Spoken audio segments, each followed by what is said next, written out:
Assalamualaikum warahmatullahi wabarakatuh. Perkenalkan, nama saya Masudul Zaifah dengan NIM A1D1250097. Di sini saya akan menampilkan tugas UAS keterampilan berbahasa Indonesia saya, yaitu video tentang biografi pahlawan.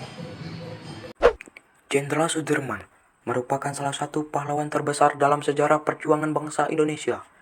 Ia dikenal sebagai Panglima Besar Tentara Nasional Indonesia yang memiliki keteguhan iman, semangat juang tinggi, serta pengabdian tanpa pamrih kepada bangsa dan negara. Jenderal Sudirman lahir dengan nama Raden Sudirman pada tanggal 24 Januari 1916, tepatnya di Purbalingga, Jawa Tengah. Ia berasal dari keluarga sederhana. Ayah kandungnya bernama Karsid, seorang buruh pabrik gula, sedangkan ibunya bernama Siem. Dalam masa pertumbuhannya, Sudirman diasuh oleh pamannya yang bernama Raden Cokro Sunario, seorang camat yang sangat memperhatikan pendidikan dan pembentukan karakter. Dari lingkungan keluarga inilah Sudirman tumbuh menjadi pribadi yang disiplin, sederhana, dan bertanggung jawab. Pendidikan Sudirman dimulai di Sekolah Hindia Belanda atau SHB, kemudian dilanjutkan ke Taman Siswa, dan selanjutnya menempuh pendidikan di Sekolah Guru Muhammadiyah di Yogyakarta. Setelah menyelesaikan pendidikannya, Sudirman bekerja sebagai seorang guru, bahkan dipercaya menjadi kepala sekolah. Sebagai pendidik, ia dikenal tegas, jujur, dan sangat peduli terhadap murid-muridnya. Nilai-nilai keislaman dan nasionalisme sangat kuat tertanam dalam dirinya. Pada masa pendudukan Jepang, Sudirman bergabung dengan organisasi militer PETA atau Pembela Tanah Air. Dalam organisasi ini, ia mendapatkan pelatihan militer dan menunjukkan kemampuan kepemimpinan yang menonjol. Berkat kecakapan dan kewibawanya, Sudirman diangkat menjadi komandan batalion PETA di wilayah Banyumas. Setelah Indonesia memproklamasikan kemerdekaannya pada 17 Agustus 1945, Sudirman langsung terlibat aktif dalam pembentukan kekuatan pertahanan negara. Ia berperan penting dalam mengorganisasi Tentara Keamanan Rakyat atau TKR.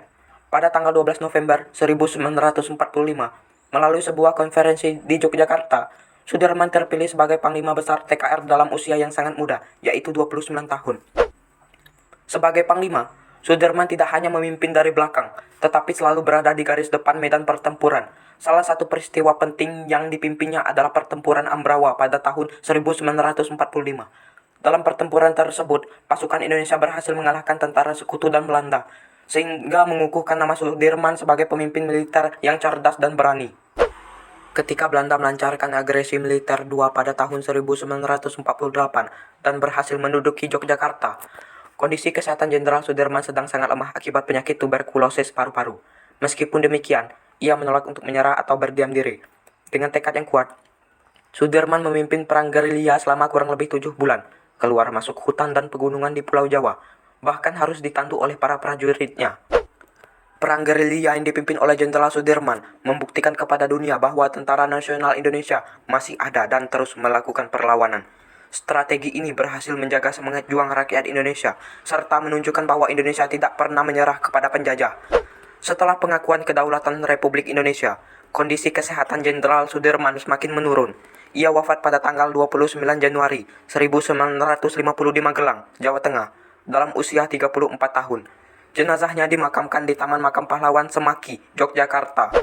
Atas jasa-jasanya yang sangat besar bagi bangsa dan negara, Jenderal Sudirman dianugerahi gelar Jenderal Besar TNI secara anumerta dan ditetapkan sebagai pahlawan nasional Indonesia. Namanya diabadikan sebagai nama jalan, universitas, museum, serta berbagai institusi di seluruh Indonesia. Jenderal Sudirman dikenang sebagai sosok pemimpin yang sederhana, religius, berani, dan setia kepada bangsa hingga akhir hayatnya. Semangat juang dan keteladanannya akan selalu menjadi inspirasi bagi generasi penerus bangsa Indonesia.